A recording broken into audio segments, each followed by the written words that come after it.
नमस्कार साथियों, मैं आपका वकील दोस्त भास्कर आज फिर एक खास विषय पर वीडियो लेकर के आप लोगों के बीच में आया हूं। जैसे कि साथियों, अपने पड़ोसी का सीसी कैमरा कैसे हटवाएं। साथियों, एक बात तो पहले आप स्पष्ट जान लीजिए कि अगर कोई भी व्यक्ति है, चाहे आप हैं, चाहे आपका पड़ोसी है, चाहे हम हैं, कोई भी व्यक्ति है, अगर आप सिक्योरिटी की दृष्टि से सीसी कैमरा लगवाते हैं तो आप अपने घर में, अपने दुकान में, अपने कारखाने में, अपने स्कूल में, कोचिंग में आप सीसी कैमरा लगवा सकते हैं। आपको कहीं से परमिशन लेने की आवश्यकता नहीं है। लेकिन आप किसी के ऊपर नज़र रखने के लिए, किसी के घर के ऊपर नज़र रखने के लिए, उसके घर की महिलाओं के ऊपर नज़र रखने के लिए सीसी कैमरा लगवाते हैं तो ऐसी स्थिति में आपको 3 वर्ष तक का कारावास और साथ में 2 लाख रुपए तक का जुर्माना भी हो सकता है। और यह नियम आईटी एक्ट की धारा 66 के तहत बताया गया है कि जो किसी के घर पर नज़र रखने के लिए या किसी के का पीछा करने के लिए उस पर नज़र रखता है, कैमरा लगाता है, तो उसको 3 वर्ष तक का कारावास और 2 लाख रुपए तक का जुर्माना का प्रावधान किया गया है। अगर आपके पास ऐसा ठोस सबूत नहीं है कि आपका पड़ोसी आपके घर पर या आपके घर के सदस्यों पर सीसी कैमरा से नज़र रख रहा है, तब आप ऐसी स्थिति में एसडीएम कार्यालय में जाएंगे। वहाँ एक रिक्वेस्ट प्रार्थना पत्र एसडीएम को आप दे दीजिए और सीसी कैमरा का डायरेक्शन बदलवा दीजिए। अगर सीसी कैमरा आपके घर की तरफ लगा हुआ है तो उसका आप दिशा बदलवा दीजिए, दूसरी तरफ करवा सकते हैं।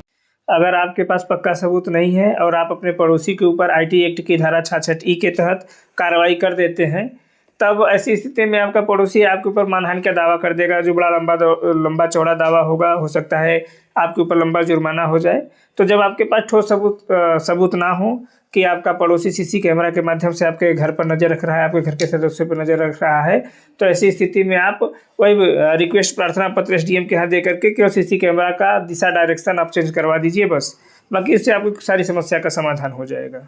अगर आपका पड़ोसी सीसी कैमरा के माध्यम से आपके घर पर नज़र रखता है, आपके घर के महिला सदस्यों के ऊपर नज़र रखता है, उन पे सीसी कैमरा के माध्यम से हाथ लगा कर देखता है कि वो कब स्कूल कॉलेज के लिए, मार्केट के लिए निकलती है, उनका पीछा करता है, तब ऐसी स्थिति में आप अपने महिला सदस्य के माध्यम से, अपने परिवार के महिला सदस्य के माध्यम से पुलिस को एक एप्लीकेशन आईपीसी की धारा 354D के तहत पीछा करने के लिए एक एप्लीकेशन बनवा करके दे सकते हैं।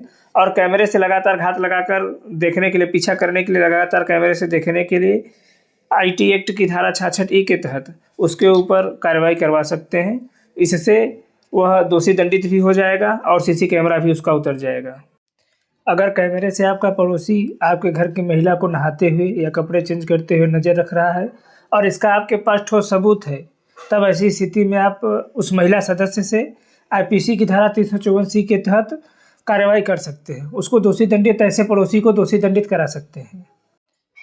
ऐसा होता है कि जैसे कि आप अपने परिवार को लेकर के कहीं बाहर गए हुए हैं, या फिर जो एडल्ट हैं, बॉयफ्रेंड गर्लफ्रेंड हैं, वो कहीं होटल में कमरा लेते हैं। आप अपने परिवार के साथ बाहर गए हुए हैं और होटल में कमरा लिए हुए हैं, तो होटल मालिक कमरे में कोई हिडन कैमरा लगा देता है।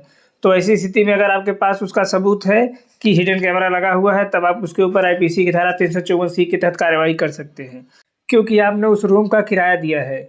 जब आपने उसको उस रूम का किराया दे दिया है तो रूम आपका हो गया है, तो आप आईपीसी की धारा 354C के तहत कार्रवाई कर सकते हैं। तो साथियों, ऐसे ही कानूनी जानकारी के लिए आप हमारे चैनल को सब्सक्राइब कर लीजिए, बेल आइकन दबा दीजिए और हमारे इस वीडियो को ज़्यादा से ज़्यादा लोगों तक शेयर करिए और लाइक भी कर लीजिए। तो साथियों, अगर ऐसे ही नए विषय पर और भी वीडियो आपको चाहिए तो आप लगातार हमको कमेंट कर सकते हैं। हमारे इस स्क्रीन पर जो कॉन्टैक्ट नंबर दिख रहा है, इस पर आप व्हाट्सअप करके भी हमें बता देंगे, तो हमारी टीम और हम कोशिश करेंगे कि उस टॉपिक पे वीडियो बना करके आप लोगों तक पहुंचाया जाए।